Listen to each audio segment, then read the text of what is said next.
하나님 말씀 같이 봅니다. 오늘 우리에게 주신 말씀은 마태복음 14장 22절에서 25절까지 말씀입니다.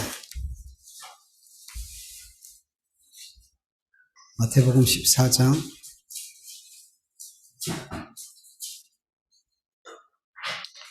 22절에서 25절까지만 볼게요.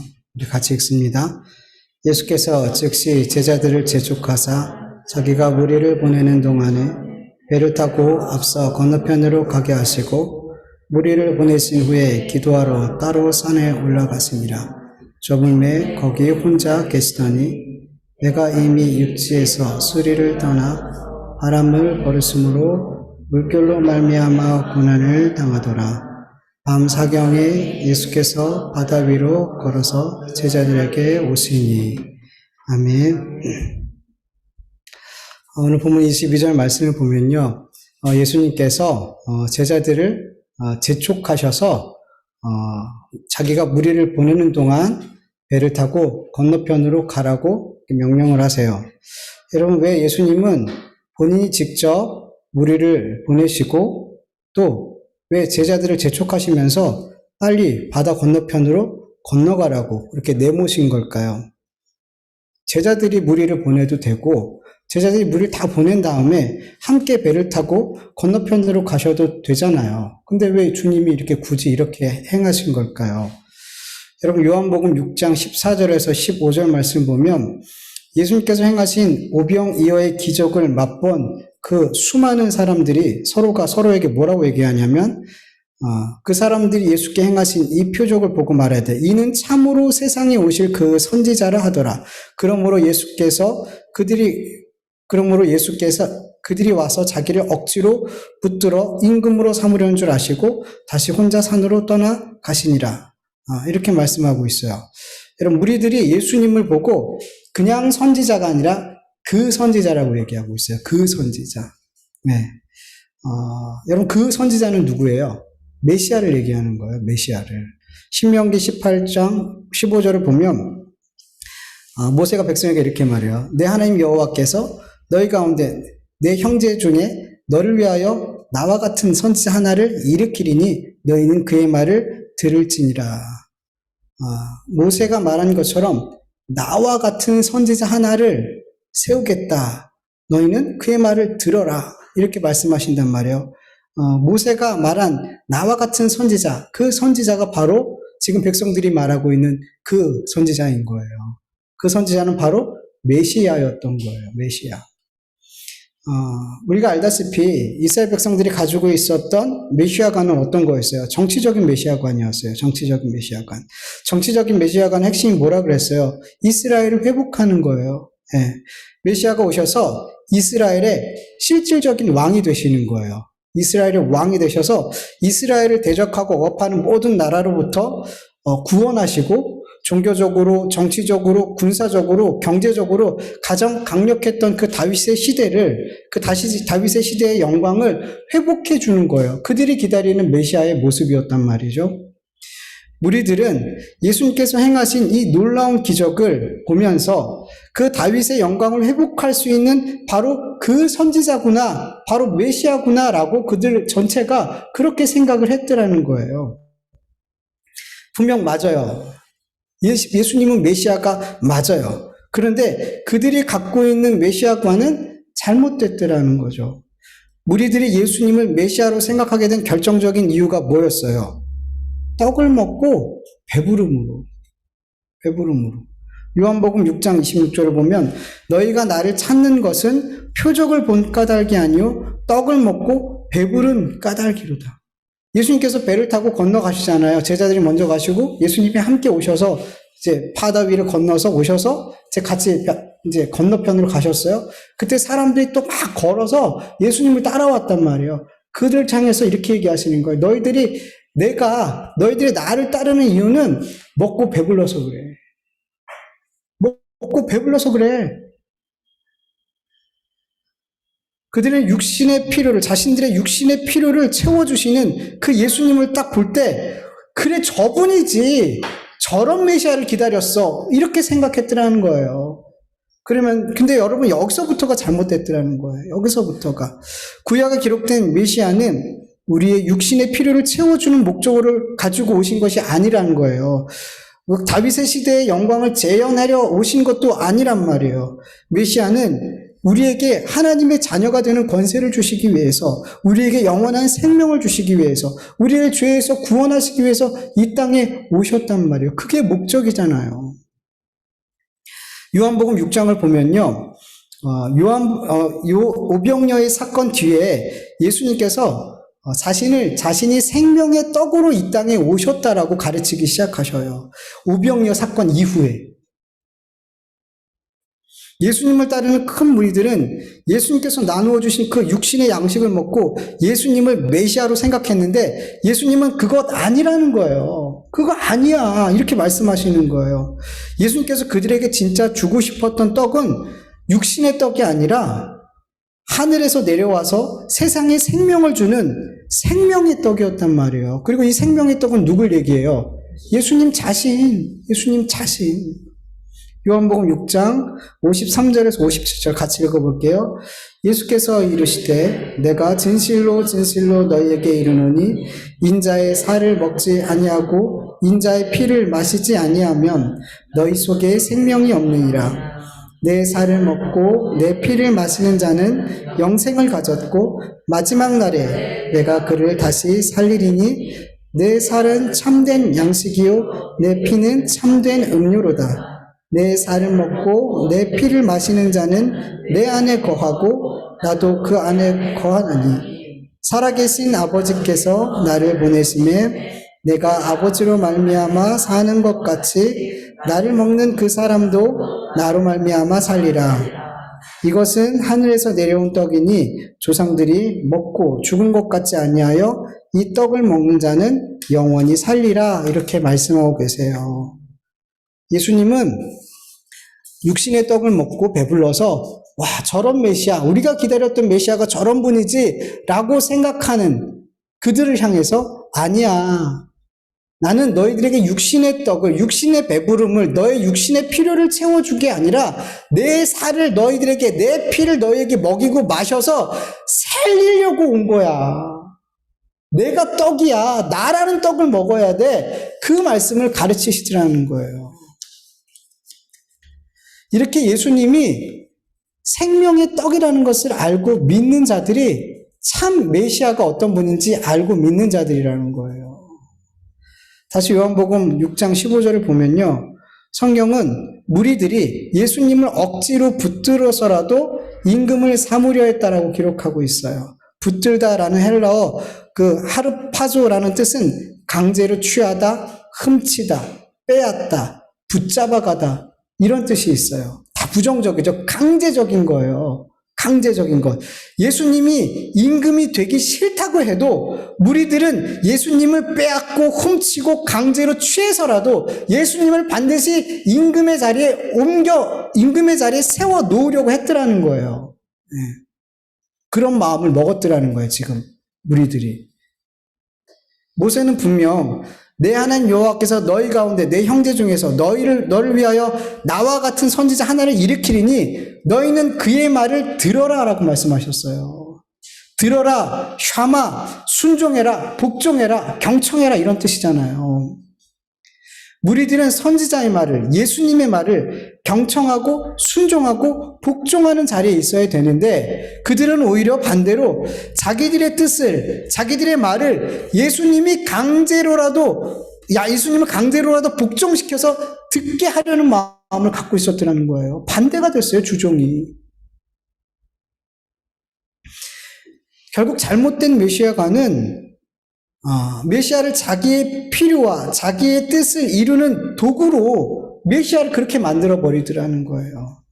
메시아의 뜻이 어떻든 상관없어요. 자기가 원하는 메시아가 되어주면 되는 거예요. 네. 여러분, 우리도 마찬가지예요. 우리가 잘못된 메시아관을 가지고 신앙생활하게 되면 예수님의 말씀에 경청하고 순종하고 복종하는 자가 아니라 억지로라도 강제로라도 예수님이 내 뜻을, 내가 원하는 것을 이루어 주셔야 된다라고 그렇게 요구하는 자, 그렇게 강제로라도 어떻게 해서라도 내 뜻을 주님께 관철시키려는 자가 되려 한단 말이에요. 주님의 뜻을 묻지도 않고 주님이 뭘 원하는지 묻지도 않고 기도하고 또 기도하고 또 기도해요. 때로는 금식을 수십일, 수일, 수십일씩 금식을 하기도 하고요. 때로는 서원 기도를 하기도 하고 서원을 하기도 하고요. 때로는 어떤 목적을 이루기 위해서 하나님 앞에 헌금을 작정하면서 드리기도 해요. 수단과 방법을 가리지 않고 내가 원하는 것을 하나님께서 이루어 달라고, 이거 반드시 이루어져야 돼요 하면서 수단과 방법을 가리지 않고 하나님 앞에 그렇게 내 뜻을 관철시키려 한단 말이에요.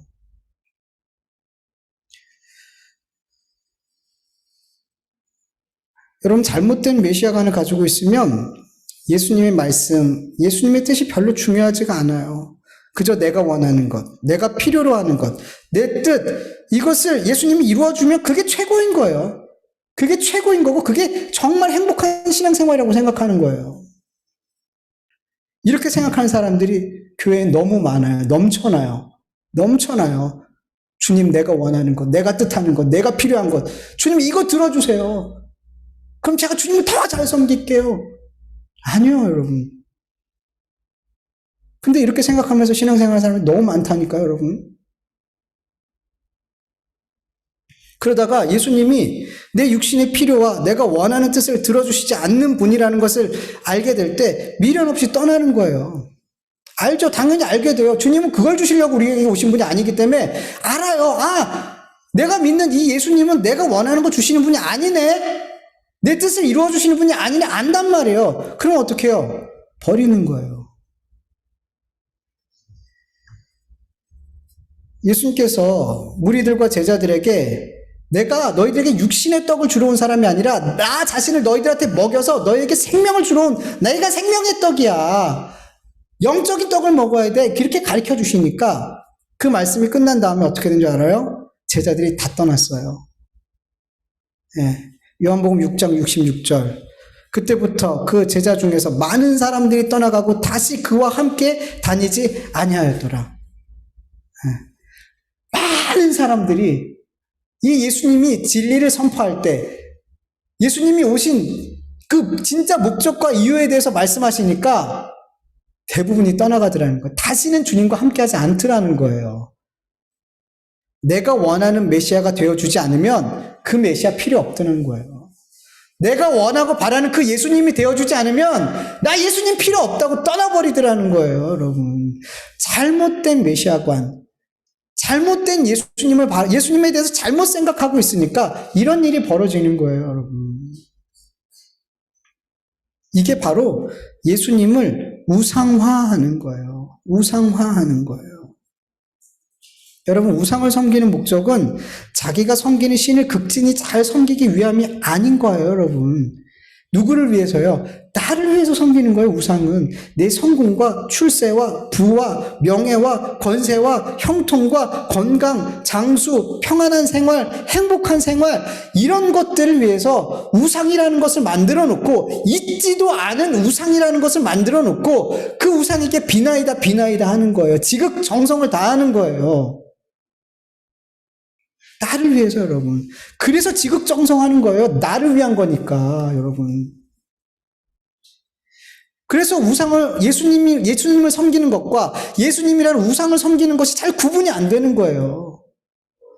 주를 위해서 섬기는 사람은 주님의 은혜가 어떠한 건지 아니까 내 마음과 뜻과 정성을 다해서 주님을 섬겨요.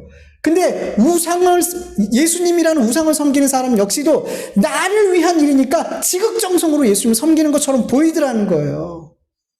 잘 분별이 안 되는 거예요. 그래서 여러분, 교회 안에서.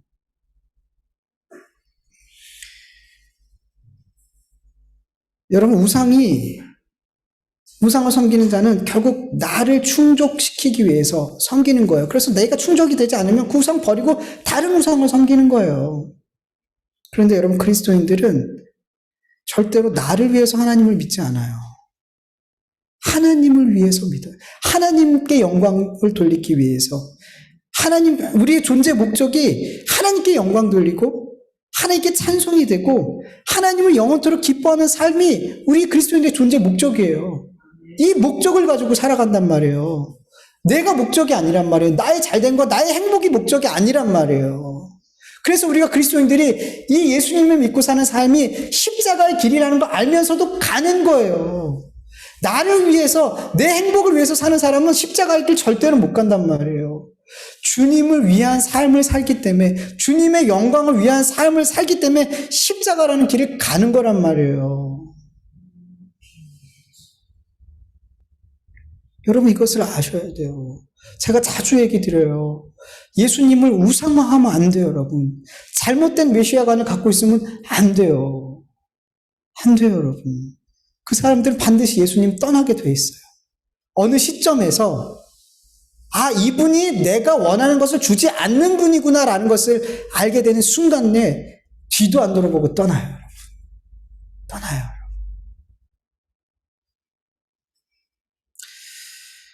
예수님께서는 우리가 지금 어떤 생각을 하고 있는지 너무 잘 알고 계셨어요. 자기를 억지로라도 임금 삼으려는 것을 알고 계셨단 말이에요. 그래서 빠르게 무리들과 제자들을 분리시키는 거예요. 분리시키는 거예요. 왜냐하면 제자들도 무리와 똑같은 생각을 하고 있었어요. 이미 오래전부터 제자들은 예수님이 임금 되실 날만 손꼽아 기다리고 있던 사람들이에요. 가장 그날을 기다리고 있는 사람들이 제자들이란 말이에요. 예수님이 임금이 돼서 나는 주님의 오른편에, 나는 왼편에 이걸 꿈꾸면서 살아가고 있는 사람들이 제자들이란 말이에요. 그런데 무리들이, 그 수많은 사람들이 예수님을 임금 삼으려고 달려들면 어떻겠어요? 이 제자들이 누구 편에 서 있겠어요? 무리들의 편에 서죠. 무리들의 편에서 힘을 보탤 거 아니에요. 예수님을 임금 삼으려고. 자기들이 목표한 거니까. 그래서 예수님은 그 무리들의 생각을 먼저 아시고 제자들과 무리들을 분리시켜 놓는 거예요. 너희들 빨리 바다를 건너가서 건너편으로 가. 무리들은 내가 보낼게. 그리고 예수님이 다 해버리시는 거예요. 예수님은 제자들을 보내시고 무리들을 다 흩어보내시고 뭐 하셨어요? 23절을 보면 산에 혼자 올라가셔서 따로 기도하셨어요. 여러분 예수님께서 이렇게 하나님께서 주신 그 십자가의 길을 흔들림 없이 묵묵히 잘 걸어가실 수 있었던 중요한 이유 중 하나가 뭐냐면 기도였어요. 여러분. 예수님은 사역하는 순간순간마다 기도하셨죠. 사역하는 순간순간마다 기도하셨어요. 그리고 그 바쁘고 피곤한 사역 가운데 많은 사람들을 만나고 많은 시간들을 함께 보내는 가운데서도 꼭 한적한 곳을 찾아서 따로 하나님과 깊은 기도의 시간을 가지셨어요. 네. 예수님은 늘 기도하는 가운데 하나님과 교제하면서 그렇게 하나님의 뜻을 한 걸음씩 이루어 가셨더라는 거예요, 여러분. 누가복음 22장 39절 41절을 보면 예수님께서 나가사 습관을 따라 감난산에 가심에 제자들도 따라갔더니 그곳에 이르러 그들에게 이르시되 유혹에 빠지지 않게 기도하라 하시고 그들을 떠나 돌 던진 만큼 가서 무릎 꿇고 기도하여 라고 기록하고 있어요. 겟세마네 기도를 얘기하고 있어요. 예수님은 습관을 따라 산에 가서 기도하셨어요. 그래서 어디 성경을 보면 늘 한적한 곳을 찾아서 기도하셨어요. 여러분 우리 가운데 예수님보다 바쁜 분 있어요? 예수님보다 더 치열하게 매일매일을 사시는 분, 예수님보다 많은 사람들을 만나고 상대하면서 사시는 분 계세요? 없어요, 여러분. 근데 그렇게 바쁘고 그렇게 피곤하고 고단한 삶을 사는 가운데서도 예수님은 습관을 따라서 날마다 반복적으로 했더라는 거예요. 기도하셨어요. 하나님 앞에 따로. 예수님 성경을 찾아보면 예수님에게 유일한 습관이 있다면 한 가지밖에 없어요. 기도하는 습관이었어요. 기도하는 습관. 예수님이 그러셨다니까요. 하나님의 아들이신 예수님께서 기도하는 습관을 갖고 사셨단 말이에요. 새벽이든 저녁이든 한가한 곳을 찾아서 습관을 따라 산에 올라가시면서 기도하셨어요. 그만큼 예수님에게 있어서 기도는 중요했어요. 예수님에게. 예수님 늘 그렇게 기도하셨기 때문에 아무리 많은 사람들이 예수님을 임금 삼으려고 해도 조금도 요동하지 않으셨어요. 여러분 생각해 보세요. 많은 사람들이 나를 띄워주고 내가 마치 뭔가 대단한 사람인 것처럼 그렇게 나를 만들어버리면 여러분 어떻겠어요? 여러분 그거 이기기 쉬울 것 같아요? 아니에요, 여러분. 사람이 명예욕이 얼마나 큰지 몰라요. 누군가 나를 명예로운 자리에 세워놓으면 그 자리에서 내려올 수가 없어요, 여러분. 예수님은 기도하셨기 때문에 왕으로 나를 삼으려고 해도 거기에 조금도 흔들리지 않으셨어요. 바리새인, 서기관, 장로들, 대제사장들 이런 사람들이 이 지도자들이 예수님을 죽이려고 별별 짓을 다 해도 늘 담대하셨어요. 두려워하지 않으셨어요, 여러분. 기도했기 때문이에요. 뿐만 아니라 십자가의 죽음을 두고 그 십자가의 고난이 사실 너무나 두렵고 너무나 피하고 싶었지만 예수님이 이 두렵고 피하고 싶은 이 죽음 앞에서 뭐 하셨어요? 습관을 따라, 누가복음에서 방금 봤잖아요. 습관을 따라서 또 기도하러 가셨어요. 예수님의 마음이 어떠셨는지, 그 십자가를 앞두고 그 전날의 마음이 어떠셨는지 마태복음 26장 37절에서 38절을 보면 베드로와 세베대의 두 아들을 데리고 가실새 고민하고 슬퍼하사 이에 말씀하시되 내 마음이 매우 고민하여 죽게 되었으니 너희는 여기서 머물라 나와 함께 깨어있으라 하시고 예수님의 마음이 너무너무 슬프고 고민되어서 죽을 정도로 힘드셨어요. 그 죽을 만큼 힘들 때 주님은 또 뭐 하셨더라는 거예요? 기도하셨더라는 거예요. 기도하셨더라는 거예요. 그러면서도 그 기도 가운데 주님의 마음을 다 이야기해요. 주님, 이 잔을 하나님 저에게 이 잔을 옮겨주시면 안 되나요? 그런데 주님, 하나님, 제 뜻이 아니라 하나님 뜻이 제 삶에 이루어지게 해주세요. 그렇게 3번이나 기도하시고 담대하게 십자가를 지셨어요. 주님은 그렇게 늘 기도하면서 내 뜻을 하나님의 뜻 앞에 굴복시키고 죽기까지 순종하셨어요. 무엇을 하면서? 기도하시면서. 여러분, 주님도 기도하시면서 그 수많은 고난과 수많은 피하고 싶은 것들을 감당하시면서 가셨어요. 그 길을. 주님도. 하물며 우리는 어떻겠냔 말이에요. 주님도 기도하면서 그 십자가 길을 가셨는데 하물며 우리는 어떻겠냔 말이에요, 여러분. 여러분, 기도의 삶을 살고 있는 분이라면, 그리고 그런 삶을 살아보셨던 분이라면 기도가 얼마나 큰 능력이 있는지, 얼마나 중요한지 아실 거예요. 기도를 통해서 나를 향하신 하나님의 뜻이 분명해져요. 그리고 그 뜻에 순종할 수 있는 힘을 기도하는 가운데 얻게 되는 거예요. 머리로만 알았던 그 하나님의 말씀이 기도하는 가운데 마음으로 믿어지더라는 거예요. 그 숨겨졌던 죄악이 기도하고 있는데 불현듯 이거 죄라고 생각하지 않았던 것들이 내 안에서 하나님 앞에 죄라고 밝혀지더라는 거예요. 그래서 회개하게 되더라는 거예요. 하나님께서 나를 향하신 그 사랑, 나를 향한 그 하나님의 사랑, 그 오래 참으심, 그 용서하심, 이것이 기도하는 가운데 깨달아지고 그 하나님의 마음으로 누군가를 용서하고 사랑하고 참아주게 되더라는 거예요. 기도하는 가운데. 또한 견딜 수 없는 우리의 삶에 많은 어떤 고난의 문제들, 그 가운데 누구도 위로가 되지 않았는데 기도하는 가운데 하나님이 내 마음을 위로하시는데 그 위로 때문에 그 고난이 이겨지더라는 거예요. 우리 그리스도인들은 그렇게 기도를 통해서 하나님과 교제하는 가운데 점점 예수님을 닮아가면서 살게 되는 거예요. 그렇기 때문에 우리 그리스도인들은 기도가 멈춰지는 삶을 살면 안 되는 거예요.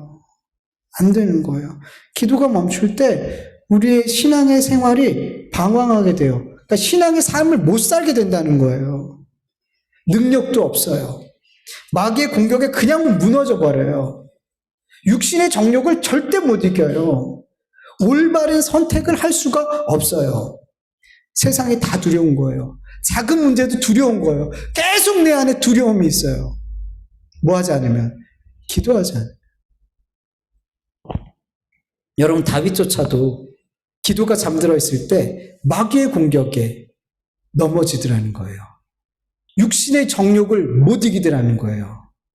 잘못된 판단을 하더라는 거예요. 그 믿음의 사람 다윗도 그가 기도하지 않으니까 충복 우리아의 아내 밧세바를 성폭행하고 아이를 갖게 만들고 결국 그것을 숨기려고 충복 우리아를 죽여버리잖아요. 그리고 아내 삼잖아요. 그의 아내를 자기 아내로 삼잖아요. 어떻게 다윗 같은 사람이 이렇게 살 수 있어요? 살 수 있어요. 왜? 기도하지 않으면.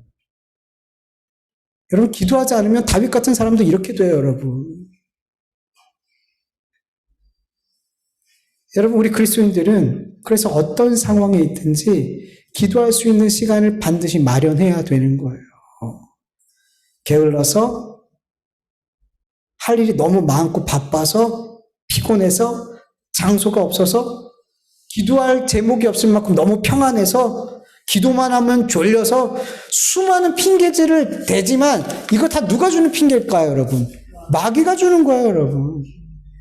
여러분, 하나님께 기도하는 삶이 얼마나 귀하고 능력 있는 삶인지 우리보다 사실은 마귀가 더 잘 알아요. 마귀가 더 잘한다니까요. 그래서 그리스도인들이 기도의 삶을 살지 못하게 얼마나 방해하는지 몰라요. 얼마나 방해하는지 몰라요. 그래서 우리는 더 무릎 꿇어야 되는 거예요. 이게 영적인 전쟁이라는 걸 인식해야 된단 말이에요. 기도하고 못하고는 이거는 내 선택의 문제가 아니라 전쟁이라니까요, 여러분. 누가복음 18장 1절을 보면 예수께서 그에게 항상 기도하고 낙심하지 말아야 할 것을 비유로 말씀하여 로마서 12장 12절 소망 중에 즐거워하며 환난 중에 참으며 기도에 항상 힘쓰며 골로새서 4장 2절 세번역 기도에 힘을 쓰십시오. 감사하는 마음으로 기도하면서 깨어 있으십시오. 여러분, 기도는 항상 해야 된대요. 그러면서 힘써야 된대요.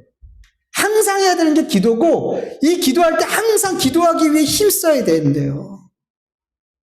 힘쓰지 않으면 기도 못한다는 말이에요. 반대로 얘기하면. 왜? 우리에게 대적이 있기 때문에. 기도를 방해하는, 못하게 하는 대적이 있기 때문에 주님은 힘쓰라고 하는 거예요. 성경은 힘쓰라고 하는 거예요. 여러분, 먹고 사는 일보다 마귀는 우리가 기도하는 일을 더 방해해요. 먹고 사는 일을 방해하는 것보다 여러분 마귀는 우리가 기도하는 것을 더 방해한다니까요. 그렇다면 여러분 먹고 사는 일을 힘쓰는 것보다 뭘 더 힘써야 돼요? 기도하는 일에 우리가 더 힘이 들어가야 된단 말이에요. 더 싸워야 된단 말이에요. 그러지 않으면 못하더라는 거예요. 여러분 생각해 보세요. 여러분 먹고 사는 일 얼마나 힘쓰고 했어요. 근데 그거 방해하는 것보다 마귀는 기도 못하게 더 방해한단 말이에요. 더 힘쓴단 말이에요, 마귀는. 그러면 우리가 마귀를 이겼고 기도하려면 우린 더 힘써야 되는 거예요. 먹고 사는 문제보다 여러분. 근데 우리는 먹고 사는 문제보다 기도하는 일 별로 그렇게 중요하게 생각하지 않아요.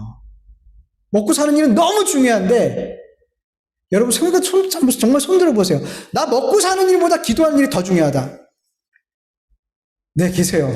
아멘, 할렐루야. 우리 성도님들이 이런 분들이 있다니까요. 제가 다 알아요. 우리 성도님들 부끄러워서 손을 못 올리시는 거 제가 다 알아요. 여러분 정말 근데 정말이에요, 여러분.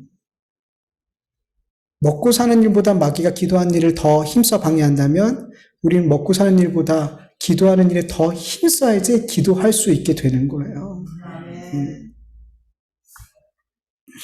여러분, 저와 여러분의 삶에 어떤 신앙의 생활이 정말 자꾸 어려워지고 지치고 처지고 능력이 없어지고 좌우로 흔들리고 두렵고 감사함이 없다면 가장 먼저 뭘 보셔야 되냐면 내가 지금 기도하는 삶에 힘쓰고 있나 없나 이거 먼저 보세요. 이거 보시면 답이 나와요. 분명해요. 그렇게 지금 신앙생활이 어려운 분들은 기도에 힘쓰는 삶을 살지 않아요. 절대 그렇게 못 살아요. 기도에 힘쓰는 사람은, 기도에 힘을 쓰는 사람은 여러분 능력이 있어요, 여러분. 7번 넘어져도 8번 일어날 수 있는 힘이 있단 말이에요. 포기하지 않는단 말이에요. 여러분, 기도는 그냥 내가 마음만 먹으면 얼마든지 할 수 있어. 이런 생각, 여러분, 마귀가 주는 거예요. 여러분, 내가 마음 먹는다 기도할 수 있는 거 아니에요, 여러분. 근데 마귀는 그렇게 생각해요. 그래, 내가 이것만 해놓으면 기도해야지. 이 일만 끝내놓으면 이제 이때부터 이제 기도 생활 열심히 잘해봐야지. 절대 아니에요, 여러분. 기도는 내가 마음 먹는다고 할 수 있는 게 아니란 말이에요. 마귀에게 속지 마세요, 여러분. 우리는 기도를 할 수 있게 해달라고 기도해야 돼요. 기도를 위해서 힘써야 된단 말이에요. 우리 그리스도인들이잖아요. 예수님을 본받는 자들이잖아요. 예수님이 우리에게 얼마나 많은 기도의 본을 보여주셨냔 말이에요. 그렇다면 우리 제자들 역시도 기도의 삶이 얼마나 중요한지를 알고 기도하는 삶에 힘써야 되잖아요. 여러분. 여러분, 요한계시록 5장 8절을 보면 그 두루마리를 취함에 네 생물과 24장로들이 그 어린 양 앞에 엎드려 각각 검은고와 향이 가득한 금 대접을 가졌으니 이 향은 성도들의 기도들이라. 요한계시록 8장 3절을 보면 또 다른 천사가 와서 제단 곁에 서서 금 향로를 가지고 많은 향을 받았으니 이는 성도의 기도와 합하여 보좌 앞 금 제단에 드리고자 함이니라. 여러분, 우리 그리스도인들이 하나님 앞에 드리는 그 기도는 하나님 앞에 있는 금 제단에 올려드려지는 향기로운 향기인 거예요, 여러분. 우리가 드리는 기도는 반드시 하나님께서 받으시더라는 거예요. 받으신단 말이에요. 그리고 하나님께서 우리의 기도를 받으시고 우리에게 가장 좋은 응답을 주시는 줄 여러분 믿으시길 바라요. 자꾸 기도를 하지 않는 이유가 응답이 안 된다라고 생각하는 거예요. 응답이 안 되는 것 같아요. 근데 아니에요, 여러분. 하나님 우리에게 가장 좋은 것으로 응답하고 계시단 말이에요. 단지 내가 계속 내 욕심으로 내가 원하는 것을, 하나님의 뜻은 구하지 않고 내가 원하는 것을 자꾸만 구하니까 하나님 그걸 자꾸만 주면 내가 죽어버리니까, 나를 죽이는 일이니까 하나님이 나를 살리는 응답으로 자꾸 응답하시는 거예요. 근데 내 눈에는 응답이 되어지지 않는 것처럼, 내 기도가 무시되는 것처럼 자꾸만 생각되어지니까 기도하기를 포기해버리는 거예요. 내 기도는 응답되지 않는구나. 아니요, 여러분. 주님 응답하셔요. 가장 좋은 것으로 우리를 살리는 응답을 해 주심을 믿으시길 축원합니다. 네. 근데 중요한 건 여러분, 기도만 하면 되는 게 아니에요, 여러분. 우리의 기도를 받으시는 분이 어떤 하나님인지, 어떤 주님인지, 어떤 능력을 가졌는지, 우리를 향한 그분의 마음이 어떤 건지 우리가 알아야 되죠. 우리의 기도의 대상에 대해서 알아야 되잖아요. 무엇으로 알아야 돼요? 말씀으로. 말씀으로 하나님을 알아야죠. 말씀이 없는 상태에서 기도만 주구장창하면 그건 중언부언하는 이방인의 기도란 말이에요. 말씀이 없는 기도는 그거 하나님께 드리는 기도 아니에요, 여러분. 내 안에 말씀이 있을 때, 내가 말씀의 사람, 예수 그리스도의 말씀이 내 안에 있어야지 여러분 바른 기도를 할 수 있는 거예요. 내 안에 말씀이 없으면 뭘로 하나님의 말씀을 분별할 거예요, 내게 응답해 주실 때. 성령님께서 오시면 주님의 말씀을 다 기억나게 해주신대요. 우리 안에 주님의 말씀이 없는데 성령님 뭘로 우리를 하나님의 말씀으로 기억나게 하실 거냔 말이에요. 하나님의 말씀이 반드시 우리 안에 있어야 돼요. 하나님을 알고 알아야 된단 말이에요. 그래야지 우리가 기도를 할 때 그 기도가 능력이 있게 되는 거예요. 하나님의 말씀을 분별할 수 있는 거예요.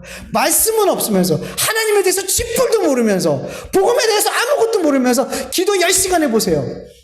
이방인의 기도라고 그러는 거예요, 그런 거를. 그건 하나님 앞에 올려지는 기도 아니라는 거예요.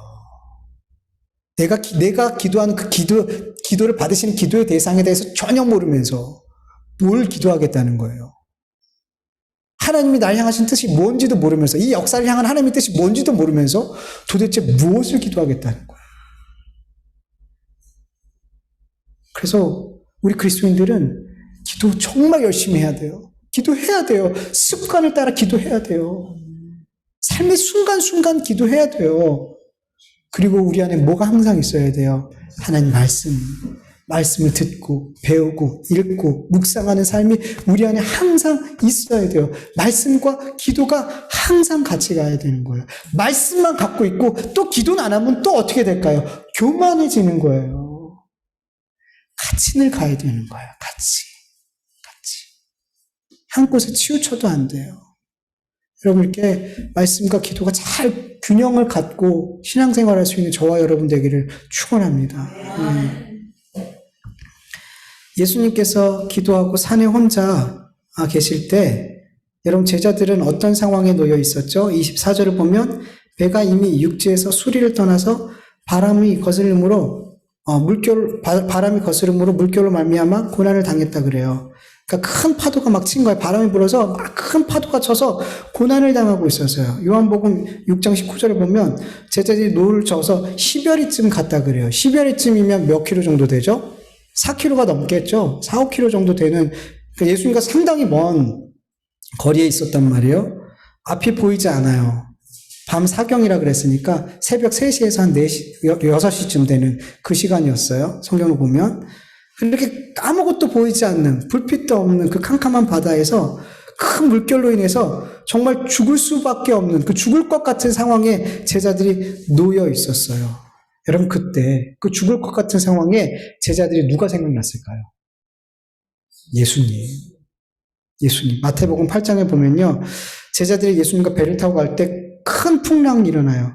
그때 예수님은 피곤해서 배에서 잠자고 계셨어요. 주무시고 계셨어요. 그래서 제자들이 죽을 것 같아서 예수님을 깨워서 주여 우리를 구원하소서, 주여 우리를 구원하소서 하면서 깨웠어요.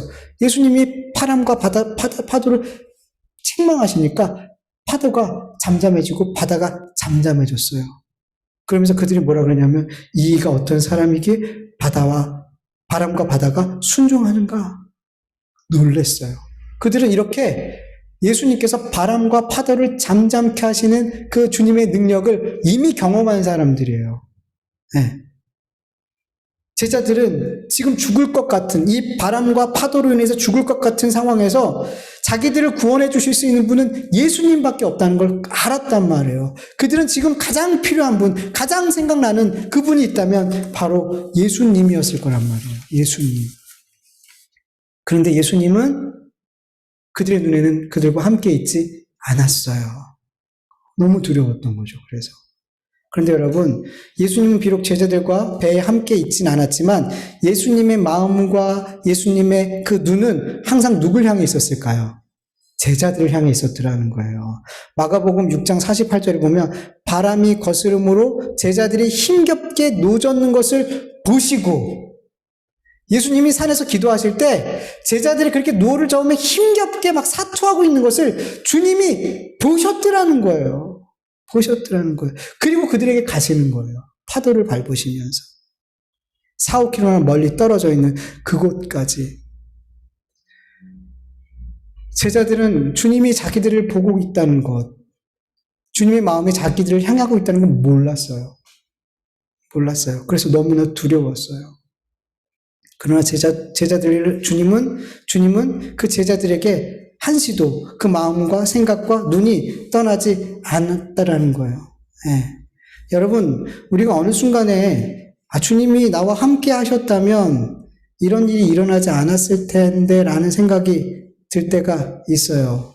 주님이 정말 나를 사랑하신다면 나에게 어떻게 이런 일이 생길 수 있을까라는 생각이 들 때가 있어요. 예수님이 나와 함께 하셨더라면 이런 일이 생기지 않을 거야? 이렇게 원망하고 이런 마음이 들 때가 있어요. 마치 죽은 나사로의 누이 마르다와 마리아가 예수님을 향해서 주님이 여기 계셨더라면, 주님이 여기 계셨더라면 이렇게 말한 것처럼. 그런데 여러분, 예수님의 마음과 생각은 그 마르다와 마리아가 생각하는 것처럼 예수님과 분명 육신은 나사로와 함께 있지 않았지만 그 먼 곳에서 그 마음과 생각은 마르다와 마리아와 그리고 나사로에게 향해 있었더라는 거예요. 그리고 나사로가 죽을 때 예수님은 즉시로 아셨어요. 나사로가 죽었다. 이제 가자. 마르다와 마리아는 주님이 여기 왜 안 오셨어요? 라고 원망하는 마음이 들었는데 주님은 그렇지 않았어요. 주님의 마음과 생각과 눈은 그쪽을 늘 향하고 있었더라는 거예요. 여러분, 예수님은 언제나 우리와 함께 계셔요. 예수님의 눈과 예수님의 마음은 자기의 생명까지 내어준 그 하나님의 백성들을 향해 늘 있더라는 거예요. 네. 주님께서 나와 함께 하시는데 어떻게 이런 일이 일어날 수 있냐고 질문하시죠? 네, 주님이 나와 함께 하시기 때문에, 나를 사랑하시기 때문에 이런 일이 일어나는 거예요. 주님이 나와 함께 있지 않아서 이런 일이 일어나는 게 아니라 나와 함께 하시기 때문에 이런 일들이 일어나는 거란 말이에요. 주님이 나와 함께 하시기 때문에 하나님께서는 나에게 사방에 우격싸움을 당하는 일들과 답답한 일들과 핍박과 고난과 어려운 상황들을 우리에게 보내시는 거예요. 이 일들을 통해서 오직 나를 교만하지 않게 하시고 세상의 것들을 사랑하지 않게 하시고 예수님만 바라보고 예수님만 의지하고 예수님을 믿는 삶을 살게 하시려고 이런 풍파를 우리에게 보내주시더라는 거예요. 예수님이 나와 함께하지 않았기 때문이 아니라 나와 함께 하시기 때문에 이런 풍파가 오더라는 거예요. 누굴 위해서? 나를 위해서. 우리의 믿음을 위해서. 요한복음 11장 15절을 보면, 세 번역을 보면 예수님께서 제자들에게 말씀하세요. 내가 거기 있지 않은 것이, 죽은 나사로 곁에 있지 않은 것이 너희를 위하여 도리어 잘된 일임을 기쁘게 생각한다. 이 일로 말미암아 너희가 나를 믿게 될 거다. 나를 믿게 될 거다. 결국에 하나님께서는 이 모든 풍파를 주신 이유가 뭐예요? 누굴 믿게 하기 위해서? 예수 그리스도를 믿게 하기 위해서 이런 일들을 주시는 거예요. 주님은 우리에게 가장 좋은 것을 주시는 분이라는 걸 여러분 믿으시길 바라요.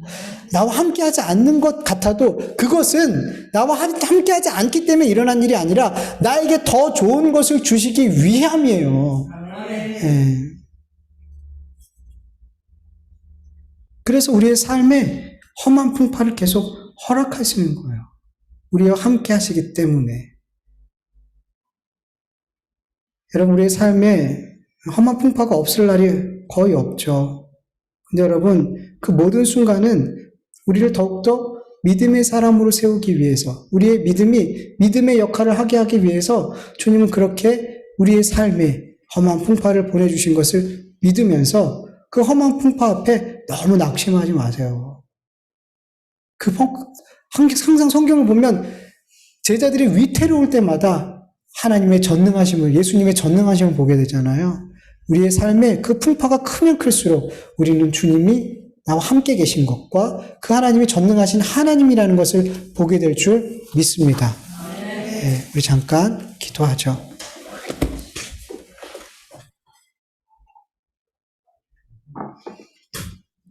하나님 아버지 감사합니다. 오늘도 주의 말씀을 함께 나누게 하여 주시고 또 이 말씀 가운데서 하나님께서 우리를 향하신 하나님의 뜻이 어떠한 것인지를 또 바라볼 수 있고 깨닫게 하여 주심을 감사합니다. 하나님 오늘도 우리에게 주신 말씀 가운데 한 말씀이라도 우리의 마음에 새겨지게 하여 주시고 이 말씀이 우리의 삶에 순종이 되게 하시고 그 말씀에 순종할 때 우리의 삶이 주님 앞에 더욱더 능력이 되고 주님 앞에 기쁨이 되어질 수 있도록 도와주시옵시길 간절히 원합니다. 하나님 도와주시옵소서. 하나님 도와주시옵소서. 아버지 예배의 자리를 떠나면서 이 하나님 앞에 받은 이 말씀들이 잃어버려지고 또 마귀가 다 쪼아먹고 아버지 하나님 이 세상의 염려로 열매 맺지 못하는 일이 없도록 주님 역사하여 주시옵소서. 우리의 마음에 밭은 옥토와 같은 밭으로 주님께서 갈아엎어 주셔서 이 말씀의 씨앗이 심겨지고 30배, 60배, 100배의 결실로 하나님께 영광이 되게 하여 주시옵시길 간절히 원하오니 하나님 도와주시옵소서. 하나님 도와주시옵소서. 우리의 삶에 수많은 아버지 풍파가 있지만 아버지 하나님이 나와 함께 계시지 않음으로 일어나는 것이 아니라 하나님이 나와 함께 계심으로 나에게 가장 좋은 것을 주시고자 우리에게 허락하신 은혜인 줄 믿으며 그 풍파 가운데 좌절하고 낙심하지 않고 더욱 하나님을 믿고 더욱 하나님을 바랄 수 있는 우리 온 성도들 되어줄 수 있도록 역사하여 주시옵소서. 감사드리며 예수님의 이름으로 기도합니다. 하나님 아버지 감사드립니다. 오늘도 하나님 앞에 귀한 믿음의 예물을 올려드립니다. 하나님 이 귀한 예물들이 하나님 앞에 귀하게 쓰이게 하여 주시옵소서. 하나님의 말씀이 증거되어지고 교회가 세워지고 가난하고 병들고 배고픈 자에게 복음이 증거되는 그 곳곳에 기도하는 가운데 올바르게 쓰여지게 도와주시옵소서. 하나님 아버지 드린 손길 위에 주님께서 은혜 위에 은혜를 더하여 주셔서 필요한 것 다 아시오니 하나님께서 채워주시고 채워주시옵소서. 물질적인 것뿐만 아니라 우리 안에 더 큰 믿음으로 역사하여 주시옵소서. 이제는 우리 주 예수 그리스도의 은혜와 하나님의 다하심이 없는 사랑하심과 성령님의 인도하심과 교통하심과 충만하심이 예수님처럼 기도하는 습관을 가질 수 있는 삶을 살기 원하는 그리고 늘 말씀과 함께하길 간절히 원하는 하나님의 자녀들 머리 위에 이제로부터 영원토록 함께할지어다. 아멘.